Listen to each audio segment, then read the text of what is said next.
Yeesh. In a way, it's life and death. What is?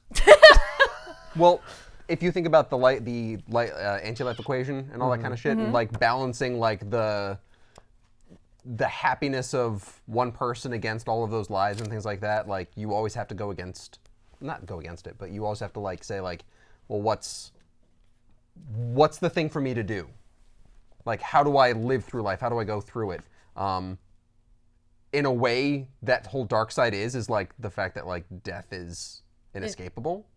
We're forever marching towards death, even now. Yeah, that's definitely yes. The void beckons. Yes. It's always there. It beckons to each of us. It's just when we'll get there.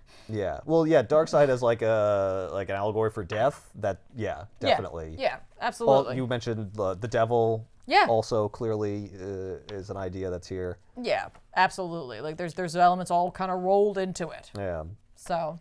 Neat. I like the cup that says "I am God" because everyone is their own god. Right? He's like, no, but I am. But I am literally a god, though. Yeah, but like, Funky's like, yeah, but like I'm God because like I see everything through my perspective. Yeah, of my world. Yeah. on Funky Town. That gives me an idea for a mug. I am the protagonist. Oh, on a yeah. mug. That's it. We're doing that. I wonder if that exists. There's also some really amazing covers that Jared's did, too. That's cool. So I have an interpretation. Yeah, what's yours? That he is sort of like trapped in like a dream or like psychotic vision. Well, this is the one I think where he's supposed to give up his son. Yeah. Oh. And so it's like... wah. I just love him wearing the Happy Batman mask on top. The balloon's like mid-pop. Well, Jacob loves Batman. Anyway, go ahead.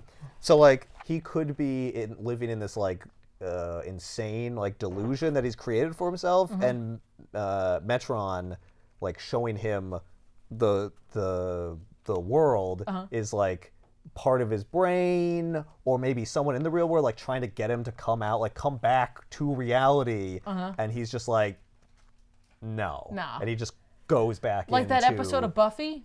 Kind of not really. Was there an episode of Buffy? I've seen it places before, definitely. Yeah, right. Well, except it's like backwards. Like she thinks she's in the real world. Yes. And she's like in an insane asylum.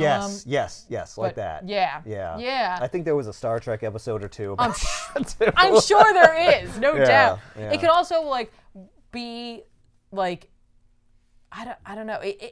The suicide at the beginning. Always like, and again, that could have resulted in him going. Yeah, maybe he's in a coma. He could be in a coma from the suicide attempt. Yeah.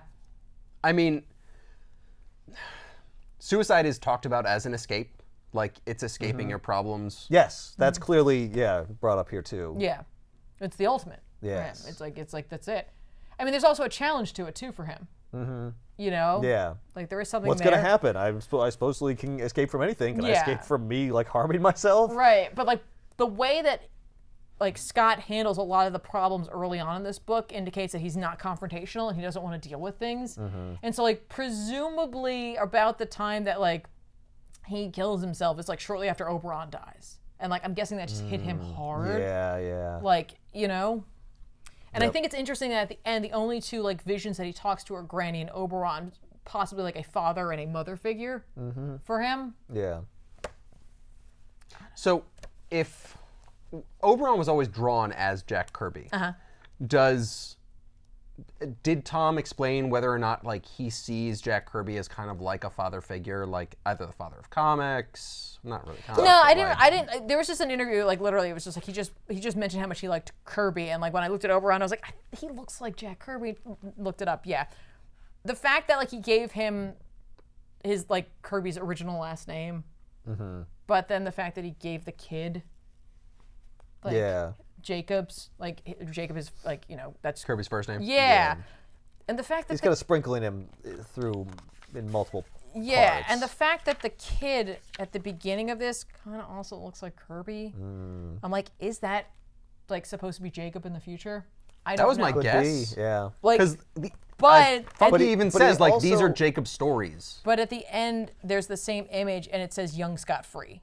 Yeah, I was gonna say like it seems like he's portrayed as young Scott there's just as well. there's just a lot. There's a lot you can take away, and there's like a lot of Kirby infused into this in different ways. Because again, don't forget like the relationship between Scott and Barda are based off of the relationship that Kirby had with his wife. But like I think King also like put in his own relationship as well to some degree. Yeah, probably. Because it makes me wonder what Big Barda's role then is. Like In this? if Oberon is Kirby, who's Big Barda? Or not Big Barda, who's Granny Goodness? I think Granny Goodness is like the role of like is like the abuser for sure. You know what I mean? Like Darkseid is the ultimate like jackass, but like let's be honest, it was Granny who inflicted the pain. Yeah. It was Granny who was the one who was given him. Yeah. She's kind of like a abusive parent, maybe. Yeah, she who runs the orphanage. You grow up and like they're still there. Mm-hmm. You know, you're an adult now. You're trying to get past it, but like they are still your parent, Mm-hmm. and like you have to deal with that somehow. And you always went through it. You can't change your past. Yeah, and like abusive parents, like often like they do love their children, but they're also terrible to them, and that's like depicted through Granny Goodness here. Yeah. It's like, no, I do care about you. And it's like, geez, Yeah. what do you? Yeah, what? As an adult, how do you like deal with this Yeah. person and relate to them? Yeah, and I think she's also there too to just drive home the fact that they both had damaged childhoods, especially when now having to rear children. Yeah. You know. So Maybe it's what he's afraid to turn into. sure, certainly. Yeah. I know that they both are. Yeah. Because like that's kind of what like when they have he and Barda had that conversation on the playground, and she's like, I didn't get to deal with this, I didn't get to cope with this. You were trying to leave me, and like the fact is like, like we are damaged, like we didn't make it out, like we physically made it out, but like Yeah. we didn't make it out. But, Look at like, the mirror, man. Yeah, but like our kid will. By the way, they look in there again. I forgot to mention that. And they're fine. yeah, and they're fine. That's what I love about that ending. When they hung it and like you see them and they're like, oh. Yeah, like because he moves it because like she does like the mom thing. Yeah. And she's like, oh, no, it's fine. You just leave it there. I like it right where it is. Yeah. So Why'd you hang it there? Well, that's where I want it. Oh, it's fine then. I'll move it. Jesus Christ, where do you want it? No. Don't move it for me. Okay. You're the reason I have acid reflux. That or that fire stuff she poured down everybody's throat. I don't know. Yeah. It's one one or of the those. other. She's still the Some reason. Though. combination. So, yeah. Anyway, anybody want to Cool. read it? Yeah. Yeah, I'll read it. Yeah, I'll read it and we'll do it live. No, what? So we're doing it live.